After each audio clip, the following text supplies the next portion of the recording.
بسم اللہ الرحمن الرحیم والطہارۃ فی آیۃ الطواف عطف علی قولہ الولا وتفریع ثالث علیہ۔ ما قبل میں مصنف نے خاص کے دو حکم ذکر فرمائے تھے اور اس کے بعد خاص کے حکم پر تفریعات کو ذکر فرمایا۔ بتایا تھا وہاں پر بھی کہ یہ تفریعات جو ذکر کی ہیں اب تک دو، یہ خاص کے حکم ثانی، یعنی جب خاص فی نفسہ ہی بین ہوتا ہے تو وہ بیان تفسیر کا احتمال نہیں رکھتا، اس حکم ثانی پر ذکر فرمائی ہیں۔ تو پہلی تفریع کا ذکر کیا کہ تعدیل ارکان کو رکوع و سجود والے امر سے فرض کے طریقے پر لاحق کرنا جائز نہیں، حکم ثانی پر تفریع۔ اور دوسری تفریع ذکر کی کہ آیت وضو میں نیت، تسمیہ، ترتیب اور پے در پہ دھونے کی شرط لگانا یہ بھی باطل ہے۔ اب اسی پر عطف کرتے ہوئے مصنف فرماتے ہیں وطہارت فی آیت الطواف، اور آیت طواف میں طہارت کی شرط لگانا یہ بھی باطل ہے۔ مصنف کے قول ما قبل میں الولا پر شرط الولا پر معطوف ہے کہ جس طریقے سے پے در پہ دھونے کی شرط لگانا باطل اعضاء وضو میں، یہ اور دوسری شرطوں کی شرط لگانا باطل، ایسے ہی آیت طواف میں طہارت کی شرط لگانا باطل۔ یہ حکم ثانی پر کہ جب خاص فی نفس ہی بین ہوتا ہے تو بیان تفسیر کا احتمال نہیں رکھتا، اس پر تیسری تفریع ہے۔ اور مسئلہ یہ ہے کہ آیت طواف ہے وَلْيَطَّوَّفُوا بِالْبَيْتِ الْعَتِيقِ، بالبیت العتیق، تو طواف کرتے وقت وضو کرنا ضروری ہے یا نہیں، اس میں تھوڑا اختلاف ہے امام اعظم اور امام شافعی کا۔ امام شافعی رضی اللہ تعالیٰ عنہ کے نزدیک خانہ کعبہ کا طواف کرنے کے لیے وضو کرنا شرط ہے، خانہ کعبہ کا طواف کرنے کے لیے وضو کرنا شرط ہے، بغیر وضو کے طواف درست نہیں ہوگا، طواف درست نہیں ہوگا، بلا وضو کے اگر طواف کر لیا تو صحیح نہیں ہوگا امام شافعی کے نزدیک۔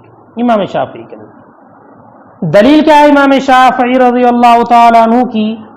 تو انہوں نے بطور دلیل دو حدیثوں کو پیش کیا ہے، ان دو حدیثوں سے استدلال کیا ہے۔ پہلی حدیث یہ ہے عن ابن عباس ان النبی صلی اللہ علیہ وسلم قال الطواف حول البیت مثل الصلاة الا انکم تتکلمون فیہ فمن تکلم فیہ فلا یتکلم الا بخیر۔ حضرت عبداللہ بن عباس رضی اللہ تعالیٰ عنہ سے مروی کہ نبی اکرم صلی اللہ علیہ وسلم نے ارشاد فرمایا الطواف حول البیت مثل الصلاة، کہ خانہ کعبہ کے ارد گرد طواف کرنا نماز کے مثل ہے، الا انکم تتکلمون فیہ، مگر یہ کہ تم طواف میں کلام کر سکتے ہو، نماز میں بات کرنے کی اجازت نہیں ہے۔ فمن تکلم فیہ فلا یتکلم الا بخیر، تو وہ انسان جو نماز طواف کرتے وقت بات کرے تو وہ اچھی ہی بات کرے، وہ اچھی ہی بات کرے۔ اس حدیث پاک سے یہ بات سمجھ میں آ جاتی ہے کہ طواف کرنے کو نماز کہا ہے، اور ایک حدیث میں الطواف بالبیت صلاۃ، اسی دوسرے الفاظ ہیں الطواف بالبیت صلاۃ، کہ خانہ کعبہ کا طواف کرنا نماز ہے۔ ان دونوں جملوں سے یہ بات سمجھ میں آ جاتی ہے کہ اللہ کے رسول صلی اللہ علیہ وسلم نے خانہ کعبہ کا طواف کرنے کو نماز کہا ہے یا نماز کے مثل کہا ہے، نماز کہا ہے یا نماز کے مثل کہا ہے۔ اور نماز میں طہارت ضروری ہے، بلا طہارت کے نماز صحیح نہیں ہوتی، تو اسی طریقے سے طواف بھی بلا طہارت کے صحیح نہیں ہوگا، اور اس میں بھی طہارت یعنی وضو کرنا ضروری ہوگا، وضو کرنا ضروری ہوگا۔ اس حدیث پاک کی بنیاد پر امام شافعی نے استدلال کیا ہے طواف میں وضو کے شرط ہونے پر۔ دوسری حدیث جو ان کی دلیل ہے، جو ان کا مستدل ہے، وہی حدیث پاک کہ نبی اکرم نے فرمایا الا لا یطوفنا بالبیت محدثا ولا عریان، خبردار کوئی بھی انسان حالت حدث میں اور ننگا ہونے کی حالت میں خانہ کعبہ کا طواف نہ کرے۔ اس حدیث سے بھی یہی بات معلوم ہے کہ محدث خانہ کعبہ کا طواف نہ کرے اور برہنہ انسان خانہ کعبہ کا طواف نہ کرے۔ ہمارا احناف کا مذہب کیا ہے کہ خانہ کعبہ کے طواف کے تعلق سے وضو ضروری ہے یا نہیں؟ تو ہمارا مذہب یہ ہے، ہم یہ کہتے ہیں کہ طواف یہ لفظ خاص ہے، طواف لفظ خاص ہے جو وضع کیا گیا ہے معنی معلوم کے لیے، لفظ خاص ہے جو معنی معلوم کے لیے وضع کیا گیا، اور اس کا معنی معلوم ہے کعبے کے ارد گرد چکر لگانا۔ طواف کا معنی معلوم ہے کعبہ کے ارد گرد چکر لگانا، یہ ہے معنی معلوم۔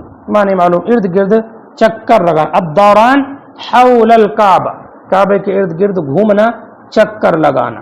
تو اگر اس معنی معلوم پر زیادتی کر دی جائے طہارت کی تو طہارت کی شرط لگانا یہ اس کے لیے بیان نہیں بنے گا۔ طہارت کی شرط لگانا اس آیت کریمہ کے لیے بیان نہیں بنے گا، اس لیے کہ یہ خود بین ہے، بین فی نفسی بین ہے، بیان تفسیر کا احتمال نہیں رکھتا۔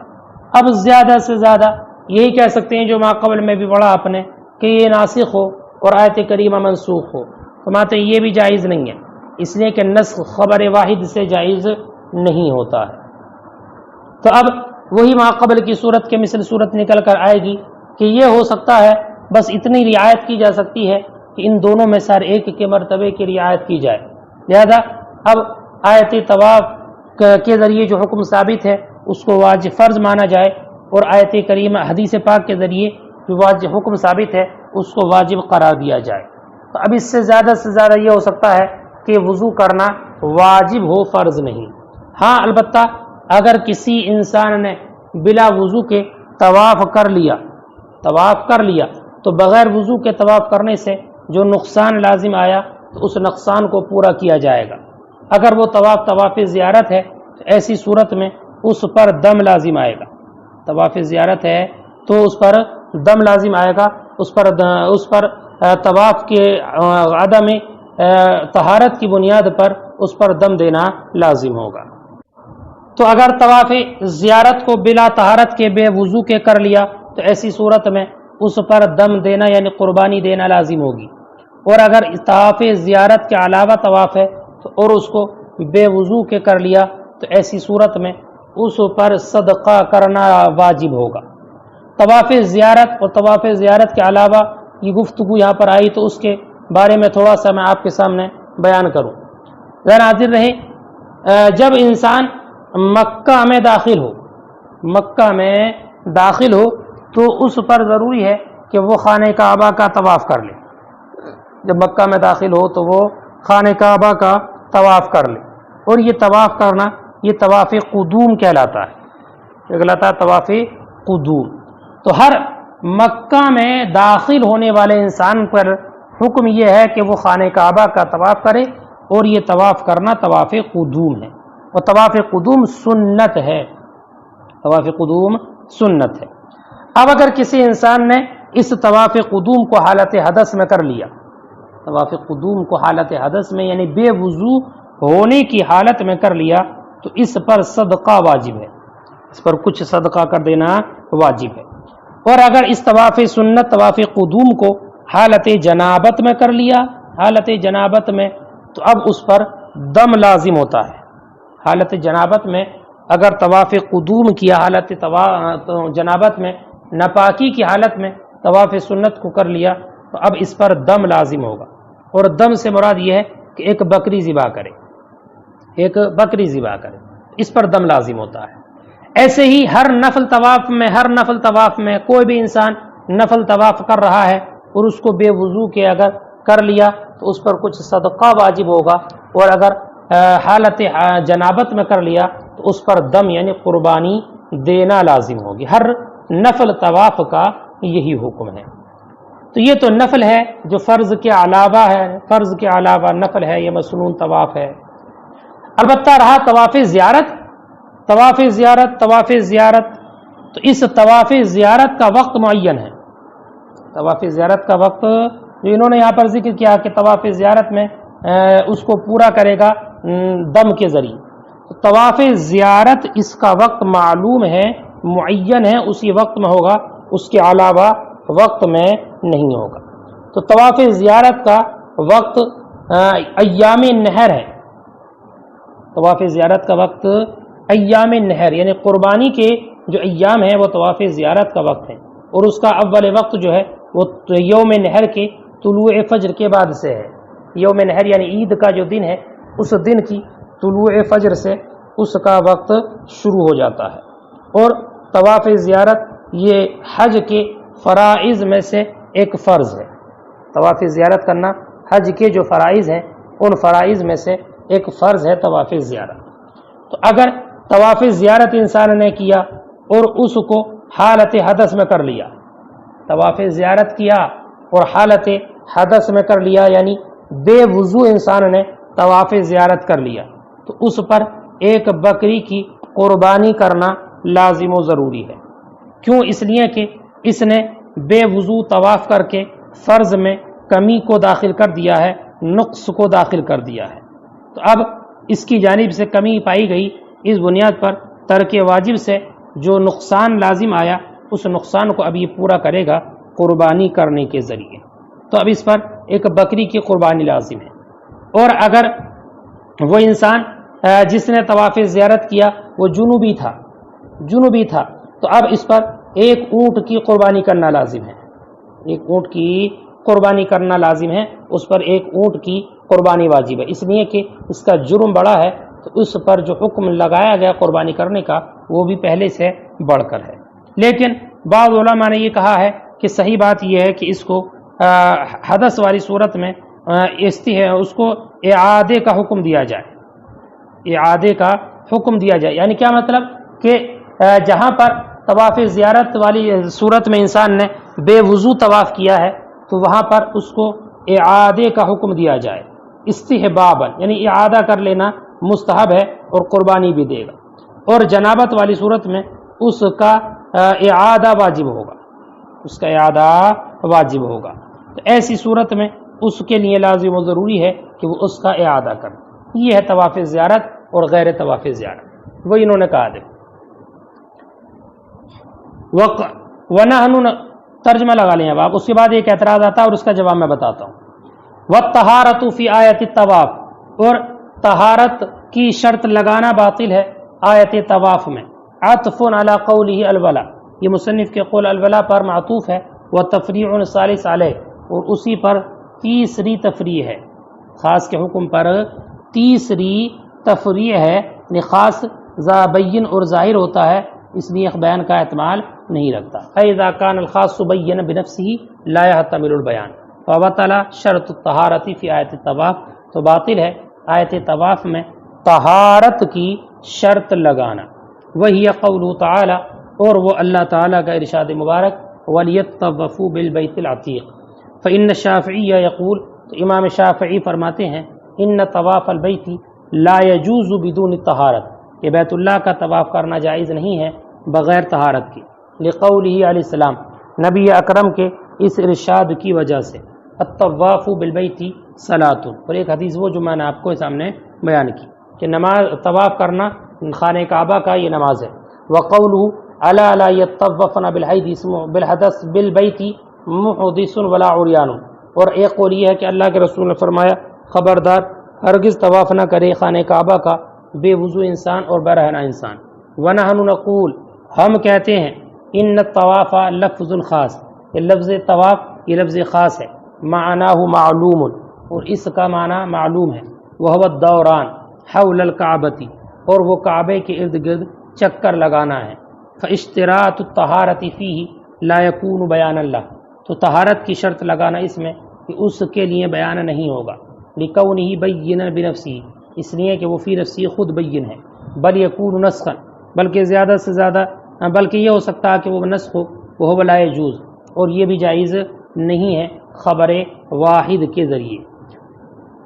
غایتها زیادہ سے زیادہ یہ ہوگا ان تکون واجبہ کہ یہ وضو کا کرنا واجب ہو، ينقص بترکها الطواف اور اس کے ترک کی بنیاد پر کمی پیدا ہو جائے طواف میں، فیجبر بالدم تو دم کے ذریعے پورا کیا جائے گا طواف زیارت میں، وبالصدقۃ فی غیرہ اور طواف زیارت کے علاوہ طواف سنت میں یا طواف نفل میں صدقہ وغیرہ سے اس کمی کو پورا کر دیا جائے گا، اس کی بھرپائی کر دی جائے گی۔ واما زیادۃ کونہ سبعۃ اشواط وابتداؤہ من الحجر الاسود فلعلہ ثبت بالخبر المشہور۔ اس عبارت کے ذریعے مصنف نے ایک اعتراض کا جواب دیا ہے۔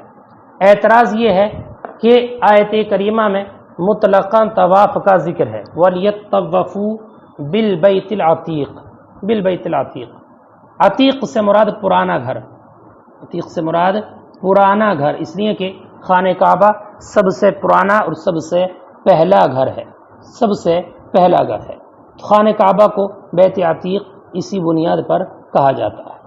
تو اس آیت مبارکہ میں مطلق حکم ہے وَلْيَطَّوَّفُوا بِالْبَيْتِ الْعَتِيقِ بالبیت العتیق۔ تو اس آیت کریمہ میں نہ 7 چکر لگانے کا ذکر ہے اور نہ حجر اسود سے اس کی ابتدا کرنے کا ذکر ہے، یعنی آیت کریمہ میں صرف خانہ کعبہ کا طواف کرنے کا ذکر ہے، یہ کہ خانہ کعبہ کا طواف 7 چکر میں ہو، 7 چکر لگائے، یہ 7 چکر کا بھی آیت کریمہ میں ذکر نہیں ہے، اور ہر چکر کی ابتدا جو ہو وہ حجر اسود کے سامنے سے ہو، اس کا ذکر بھی اس آیت کریمہ میں نہیں ہے۔ حالانکہ علماء احناف کے نزدیک یہ دونوں چیزیں شرط ہیں، خانہ کعبہ کا جب طواف کرے تو یہ بھی شرط ہے کہ 7 چکر لگائے، اور جب طواف کرنا شروع کرے تو یہ بھی شرط ہے کہ ہر چکر کی ابتدا حجر اسود سے ہو۔